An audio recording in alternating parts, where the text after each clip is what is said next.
अमित बेटा देख तो सही, नैन्सी कितनी अच्छी लड़की है। नैन नक्श भी सुंदर है, मुझे तो बहुत पसंद है। बेटा नैन्सी के पापा कई दिनों से फ़ोन करके जवाब मांग रहे हैं और एक तू है जो बात को टाले ही जा रहा है। देखो माँ, मैं आपको बिल्कुल साफ साफ बताता हूँ, मुझे नैन्सी नहीं पर उसकी छोटी बहन साक्षी पसंद है। अगर वो साक्षी का रिश्ता मेरे साथ करना चाहे तो ठीक है, नहीं तो कोई बात नहीं। अरे बेटा कैसी बेतुकी बात कर रहा है। बड़ी को छोड़कर मैं छोटी बेटी का रिश्ता करने के लिए उनसे कैसे कह सकती हूँ। माँ, मेरा पॉइंट बिल्कुल क्लियर है। मुझे एक बिल्कुल गोरी चिट्टी अप्सरा जैसी दिखने वाली लड़की से ही शादी करनी है। साक्षी ना सही, कोई और सही, लेकिन नैन्सी तो मुझे बिल्कुल पसंद नहीं है। अमित की माँ सुशीला उसे रूप रंग से ऊपर उठकर अच्छे गुणों वाली सुशील लड़की चुनने के लिए बहुत समझाती है, लेकिन अमित तो अपने जिद पर ही अड़ा हुआ था कि उसे शादी करनी है तो ऐसी लड़की से ही करनी है जिसे एक बार देख लो तो उससे नज़र ही ना हटने पाए। अमित एक होनहार सरकारी अफसर था, इसलिए नैन्सी के पिता अपनी छोटी बेटी साक्षी का रिश्ता अमित से करने के लिए तैयार हो गए और इस तरह अमित और साक्षी शादी के बंधन में बंधकर एक हो गए। शादी के बाद बेटा साक्षी, तुम दोनों के रिसेप्शन के लिए हमने जयपुर में होटल बुक किया है। अपना सामान पैक कर लो बेटा, आज शाम को ही हम जयपुर के लिए निकल जाएंगे। जयपुर के महंगे होटल में अमित और साक्षी का रिसेप्शन प्रोग्राम चल रहा था। तभी अमित का दोस्त उसके पास आकर धीमी आवाज़ में कुछ कहता है। अमित भाई, कहाँ से ढूंढ कर लाया है हीरे जैसी भाभी को? भाभी के सामने तो स्वर्ग की अप्सरा भी शर्मा जाए। भाभी तो सच में बहुत खूबसूरत है, लेकिन ये अमित भाभी के सामने बिल्कुल वैसा ही लग रहा है जैसे लंगूर के हाथ में अंगूर। भाभी ने कौन सी ऐनक पहनकर तुझे पसंद किया है? बुरा मत मानना भाई, लेकिन कहाँ तू और कहाँ भाभी? अनंत की बात सुनकर अमित के सारे दोस्त खिलखिलाकर हंसने लगते हैं। अपने दोस्तों के बीच में अपना मजाक बनते देख अमित थोड़ा खिसिया जाता है और बात को बदलकर माहौल को हल्का करने की कोशिश करने लगता है। रिसेप्शन पार्टी के बाद अमित अपनी दुल्हन साक्षी के साथ घर लौट आता है, लेकिन दोस्तों का हंसता हुआ चेहरा अभी भी उसकी आंखों के सामने घूम रहा था। 2 दिन बाद, बेटा अमित, मैंने मुंह दिखाए का छोटा सा प्रोग्राम रखा है जिसमें मेरी सहेलियां और थोड़े आस पड़ोस के लोग शामिल होंगे। तो ऐसा करना कल की छुट्टी ले लेना और हाँ, अच्छा सा जोड़ा पहनकर तैयार हो जाना। हाँ बेटा। माँ, मेरा किसी मुँह दिखाई के प्रोग्राम में शामिल होने का मन नहीं है। क्या फ़ायदा है, मैं चाहे जितना भी सज सवर कर बैठ जाऊँ, आपकी बहू के सामने मैं लगूंगा तो लंगूर ही ना। अरे ये कैसी बात कर रहा है बेटा? ऐसा किसने कह दिया तुझसे कि तू लंगूर है? अरे चांद जैसा बेटा है मेरा, लड़कियों की लाइन लगी थी मेरे राजकुमार के लिए। खुशकिस्मत है साक्षी कि उसे तेरे जैसा पति मिला। माँ, मुझे बच्चों की तरह बहलाना बंद करो। आईना मुझे भी देखना आता है। आपके मुंह दिखाए में भी वही होगा जो उस दिन रिसेप्शन पार्टी में हुआ। हर कोई आपकी बहू की तारीफ के कसीदे पड़ेगा और मुझे देखकर मेरा मजाक उड़ाएगा। अमित माँ से बातें कर रहा था, तभी साक्षी वहाँ आ जाती है। देखिए ना, मैंने आपके लिए ये लाल रंग का कुर्ता पजामा बनवाया है। मैं भी कल लाल साड़ी पहनूंगी। दोनों एक ही रंग पहनेंगे तो बहुत अच्छा लगेगा, है ना माँ जी? लाल साड़ी पहनकर तुम तो कश्मीर की राजकुमारी लगोगी और मैं सांवले रंग पर लाल कुर्ता पहनकर एक नंबर का लंगोर लगूंगा। यही तो तुम चाहती हो ना, कि हर कोई बस तुम्हारी तारीफ करे और मेरी खिल्ली उड़ाए। ये आप कैसी बात कर रहे हैं? आप मेरे पति हैं, मैं ऐसा क्यों चाहूँगी कि कोई आपका मजाक बनाए? आपके सम्मान से ही तो मेरा सम्मान जुड़ा है। ये बड़ी बड़ी बातें तुम अपने कॉलेज में स्टूडेंट्स को लेक्चर में सुनाया करो, वो इम्प्रेस हो जाएंगे। मैं तुम्हारा स्टूडेंट नहीं हूँ, मुझे बहलाने की कोशिश मत करो। इतना कहकर अमित गुस्से में पैर पटकता हुआ घर से बाहर निकल जाता है। ये मुझसे इस तरह से बातें क्यों कर रहे हैं? माँ जी, मुझसे कोई गलती हुई है क्या? अरे अरे साक्षी बेटा, देख ऐसे रोते नहीं बेटा। ये नालायक पता नहीं किसकी बातों में आकर ऐसी बेवकूफ़ाना बातें कर रहा है, लेकिन तू तो समझदारी दिखा बेटा। अगर पति नाराज़ भी है तो पत्नी को उसे मनाना आना चाहिए। ऐसे ही तो प्रेम की डोर मजबूत होती है ना? और तू चिंता मत कर बेटा, मैं हूँ ना। अभी तो ये नालायक बाहर चला गया, लेकिन आने दे इसे, कान खींच कर इसे रास्ते पर लेकर आती हूँ। चल अब तुम मुस्कुरा दे और जाकर कल के फंक्शन की तैयारी कर ले। सुशीला ने बहू साक्षी को किसी तरह समझा बुझाकर अपने कमरे में भेज तो दिया था, लेकिन चिंता की लकीरें उसके माथे पर भी गिर रही थी। राम जी, ये क्या हो रहा है? नई नई शादी है, अगर अभी से मनों में गांठ पड़ जाएगी तो आगे इनका रिश्ता कैसे चल पाएगा? मुझे ही अमित को समझा बुझाकर सही रास्ते पर लाना होगा। सुशीला लॉबी में बैठी अमित के बाहर से लौटने का इंतजार कर रही थी। तभी अमित घर में दाखिल होता है। अमित बेटा, रुक जा ज़रा, मुझे तुझसे कुछ बात करनी है। क्या बात है माँ? अगर आपको साक्षी के बारे में बात करनी है तो प्लीज़ मत कीजिए, मुझे इस बारे में कुछ नहीं सुनना। बेटा, अभी तेरी शादी को बस 5 दिन हुए हैं और 5 दिन की शादी में तू साक्षी से बात करने और उसके साथ बाहर निकलने में संकोच महसूस कर रहा है, तो बाकी की ज़िंदगी किस तरह बिताएगा? क्या तू कभी अपनी पत्नी के साथ घर से बाहर ही नहीं जाएगा? आखिर साक्षी की गलती क्या है बेटा? माँ प्लीज़, मैं पहले से ही बहुत परेशान हूँ, मेरी परेशानी और मत बढ़ाओ। बेटा, कल 4 लोग घर में जमा हो रहे हैं और वो सब लोग तुम दोनों से मिलने के लिए ही यहाँ आने वाले हैं, तो बेहतर होगा कि तुम समय से तैयार होकर नीचे आ जाओ। बाकी तुम जैसे चाहो वैसा करो, मैं समाज में अपना तमाशा बनता नहीं देख सकती। ठीक है माँ, आ जाऊँगा मैं। माँ के दबाव देने पर अगले दिन अमित पत्नी साक्षी के साथ मुंह दिखाए में शामिल हो जाता है, लेकिन उसके मन में हर पल बस यही बात चल रही थी कि लोग उसे देखकर उसका मजाक बना रहे हैं। उसकी नज़रें लगातार हॉल में बैठे लोगों के चेहरे पर घूम रही थी। जहाँ भी कोई उसे हंसता ठहाके लगाता दिखाई देता, अमित को यही लगता कि वो उसे ही देखकर हंस रहा है। बेटा अमित, बहुत किस्मत वाले हो जो साक्षी जैसी सुंदर, सुशील, पढ़ी लिखी लड़की तुम्हें मिली। आजकल अच्छी लड़कियां मिलती ही कहाँ हैं। अरे भाई, अमित सरकारी अफसर है। अमित की नौकरी देखकर तो कोई भी लड़की उससे शादी के लिए तैयार हो जाएगी। आजकल तो इंस्टा पर ट्रेंड भी चल रहा है ना, जिस पे सरकारी नौकरी वाले लड़के सारी सुंदर लड़कियां ले जाते हैं। भाई, हमारे अमित ने तो ट्रेंड को सच साबित करके दिखा दिया। सुशीला की सहेलियों की बातें गर्म शीशे की तरह अमित के कानों में पड़ रही थी और उसकी बर्दाश्त से बाहर होती जा रही थी। कुछ देर तक फंक्शन में रुकने के बाद अमित बहाने से अपने कमरे में आ जाता है। नीचे से मेहमानों की हंसी और ठहाकों की आवाज़ उसके दिमाग पर हथौड़े की तरफ वार कर रही थी। फंक्शन में आए हर व्यक्ति के मुंह पर बस साक्षी की सुंदरता के ही चर्चे थे। साक्षी भी अपने रूप, रंग और खूबसूरती की तारीफ सुनकर फूली नहीं समा रही थी। फंक्शन खत्म होने के बाद, आज की फंक्शन में बहुत अच्छा लगा। माँ जी की सहेलियाँ और रिश्तेदार सभी बहुत अच्छे हैं। देखो तो सबने मुझे कितने सारे तोहफे दिए हैं। माँ जी की सहेलियाँ तो मेरी तारीफ करते थक नहीं रही थी। हाँ हाँ, हर तरफ तुम्हारी खूबसूरती का डंका बज रहा था, तुम्हें तो अच्छा ही लगेगा। अब लंगूर जैसे लड़के से शादी हुई है तुम्हारी, इसका कुछ तो फ़ायदा मिलेगा ही। वैसे अब मुझे समझ में आ रहा है कि तुम्हारे जैसी इतनी खूबसूरत लड़की मेरे जैसे लड़के से शादी करने के लिए तैयार कैसे होगी। तुम्हारी तो जीवन भर की ऐश हो गई है ना। जहाँ भी जाओगी हमेशा लोग तुम्हें सहानुभूति वाली नज़रों से देखेंगे और कहेंगे, देखो देखो कितनी सुंदर लड़की है और कैसे बदसूरत आदमी के साथ बेचारी की शादी हो गई। बस कीजिए आप, मुझे ऐसा लगने लगा है जैसे सुंदर होना मेरे लिए कोई पाप हो गया है। पहले तो आप ही मेरे रूप पर मोहित थे ना। अगर मेरी सुंदरता से आपको इतनी ही परेशानी थी तो क्यों रिश्ता भिजवाया मेरे लिए? पापा ने तो आपके पास दीदी का रिश्ता भिजवाया था, लेकिन आपने उनकी जगह मुझे पसंद किया।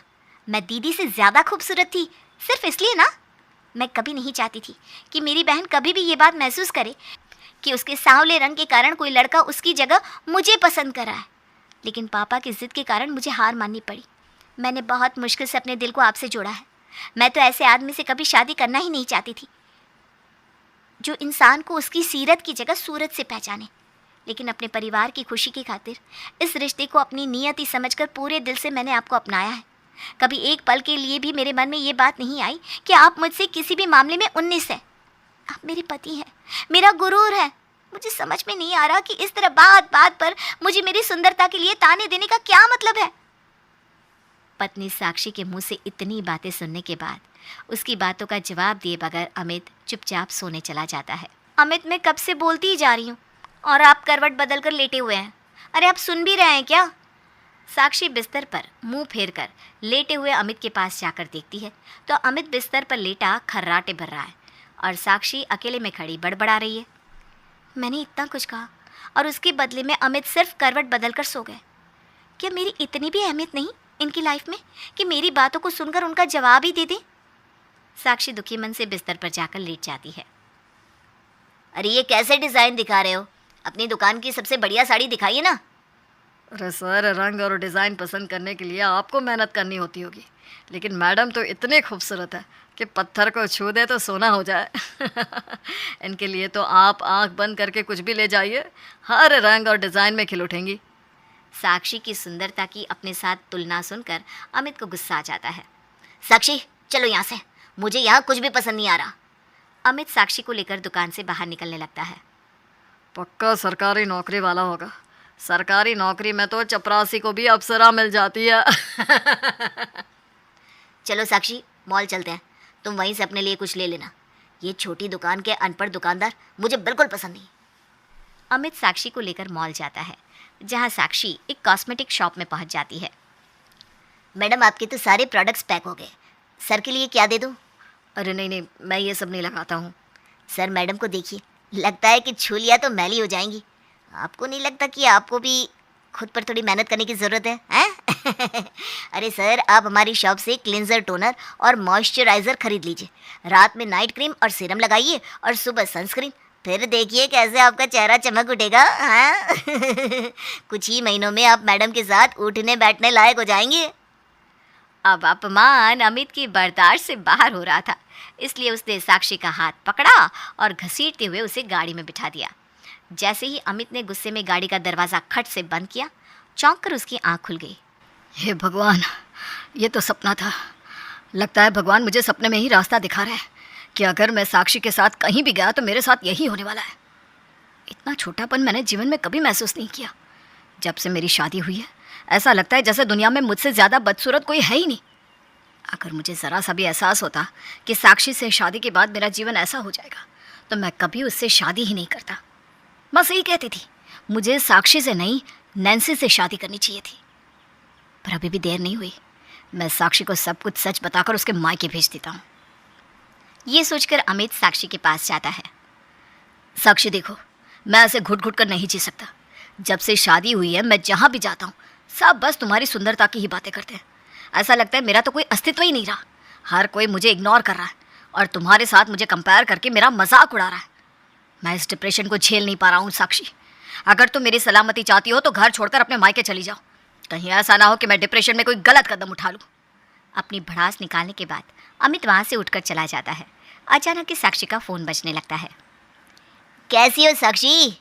हमारे इनकम टैक्स वाले जीजा जी तुम्हें टाइम तो देते हैं ना? अरे भाई मैंने भी कैसा बेतुका सवाल पूछ लिया। तुझे देखकर तो होश उड़ गए होंगे सर के अभी तक।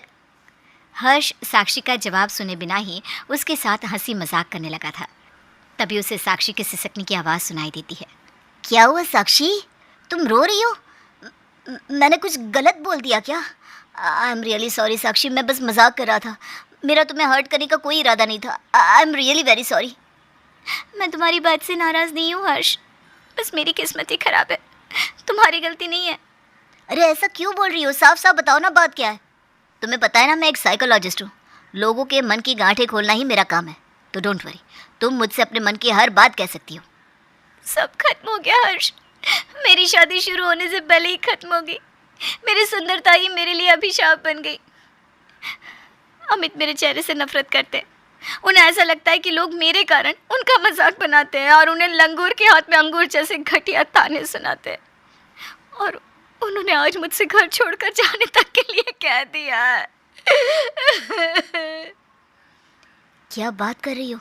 इतनी छोटी सी बात के लिए अमित तुझसे घर छोड़कर जाने के लिए कैसे कह सकता है? देखो मेरी बात ध्यान से सुनो, तुम बस एक बार उसे लेकर मेरे पास आ जाओ, मैं उसकी हेल्प करूँगा। हर्ष अमित मुझसे बात भी नहीं करते। मेरे साथ कहीं जाना तो बहुत दूर की बात है, वो नहीं मानेंगे यार। अरे तुम ट्राई तो करो, एक बार अपनी सासू माँ से मदद लेकर अमित से बात करके देखो। हर्ष की बात सुनकर साक्षी अपनी सास सुशीला के पास जाती है। माँ जी, अमित चाहते हैं कि मैं ये घर छोड़कर चली जाऊँ।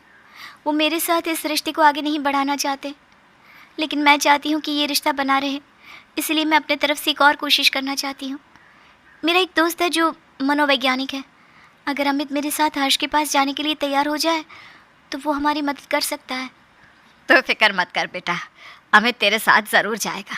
शादी ब्याह कोई गुड्डे गुड्डियों का खेल नहीं। मुझे खुशी है बहू कि मेरे नालायक बेटे की गलत बातें सुनने के बाद भी तू उसे एक और मौका देना चाहती है। मैं बस अपना रिश्ता बिखरने से बचा रही हूँ माँ जी। अगर एक बार मैं ये घर छोड़कर चली गई तो फिर हमारे रिश्ते को टूटने से कोई नहीं बचा पाएगा। शाम के समय, अमित बेटा, मैं देख रही हूँ कि तू बहू से सीधे मुंह बात भी नहीं करता, ना उसे अपने साथ कहीं बाहर लेकर जाता है। आखिर ऐसा कब तक चलेगा बेटा? देख, आज शाम को साक्षी के एक दोस्त ने उसे मिलने बुलाया है। इसलिए तू भी उसके साथ ही जा रहा है। माँ, मैं उसके साथ कहीं नहीं जा रहा हूँ। उसके दोस्त ने बुलाया है ना, तो जाने दो उसे। वहाँ मेरा क्या काम है? तुझे मेरी कसम है बेटा, बस एक बार मेरे कहने से तू उसके साथ चला जा, फिर जो तेरे दिल में आए वही करना, मैं बीच में नहीं बोलूँगी बस। माँ के बार बार समझाने पर अमित साक्षी के साथ जाने के लिए तैयार हो जाता है। तुमसे झूठ नहीं बोलूँगा अमित, मैं साक्षी का दोस्त तो हूँ, लेकिन उसके साथ साथ एक साइकोलॉजिस्ट भी हूँ। मुझे साक्षी ने तुम दोनों के बीच चल रही प्रॉब्लम के बारे में बताया है। मैं तुम्हारी फीलिंग्स बहुत अच्छी तरह से समझ रहा हूँ। सोसाइटी का प्रेशर झेल पाना इतना आसान नहीं है। तुम खुलकर बताओ, आखिर तुम्हारे मन में है क्या? मैंने साक्षी को एक नज़र में ही पसंद कर लिया था। मैं नहीं जानता था कि उसकी खूबसूरती हमारी शादी को खा जाएगी। हर कोई साक्षी को देखकर मुझे बस यही एहसास कराता है कि मैं कितना बदसूरत और बेकार इंसान हूँ, जिससे साक्षी जैसे हीरे की चमक भी फीकी कर दी। लोगों का क्या है अमित, अगर तुम किसी आम सी लड़की से शादी कर लेते तो तब भी बोलते, देखो कैसी जोड़ी है, बिल्कुल बेमेल सी। अच्छा, मैं तुम्हें कहानी सुनाता हूँ। एक आदमी गधे पर बैठकर जा रहा होता है। उसे देखकर लोग कहते हैं, देखो कैसा जालिम आदमी है, हट्टा कट्टा होकर बेचारे गधे पर बैठकर जा रहा है। और जब वो गधे से उतरकर पैदल जाने लगता है तो बोलते हैं, देखो गधे के होते हुए भी बेवकूफ़ पैदल जा रहा है। अब बताओ, इस कहानी में उस आदमी को क्या करना चाहिए? उससे वही करना चाहिए जो उसका मन करे। लोगों का क्या है, वो तो कुछ ना कुछ कहते ही रहते हैं। वही बात मैं तुम्हें समझाना चाहता हूँ अमित। लोगों का क्या है, 4 दिन बातें बनाएंगे फिर भूल जाएंगे। लोगों की बातों में आकर अपना जीवन खराब मत करो। साक्षी सिर्फ सूरत से नहीं, सीरत से भी हीरा है। उसने तुम्हें दिल से अपनाया है। तुम भी उसे दिल से अपना लोगे तो लोगों की बातों का फ़र्क पड़ना ही बंद हो जाएगा। लोग तो तब भी मजाक बनाएंगे जब तुम साक्षी को छोड़ दोगे। लोगों का छोड़ो और वही करो जो सही है, जो तुम्हारा दिल कहता है। हर्ष की बातें सुनकर अमित के मन में अटकी सारी फांस बाहर निकल गई थी। उसने मुस्कुराते हुए हर्ष की तरफ देखकर उसे धन्यवाद किया और खुशी खुशी मजबूती से साक्षी का हाथ थाम लिया। साक्षी और अमित की शादी में उस दिन के बाद कभी कोई समस्या नहीं आई, क्योंकि जब दिल से किसी को अपना लो तो उसके गुण अवगुण सब अपने लगने लगते हैं।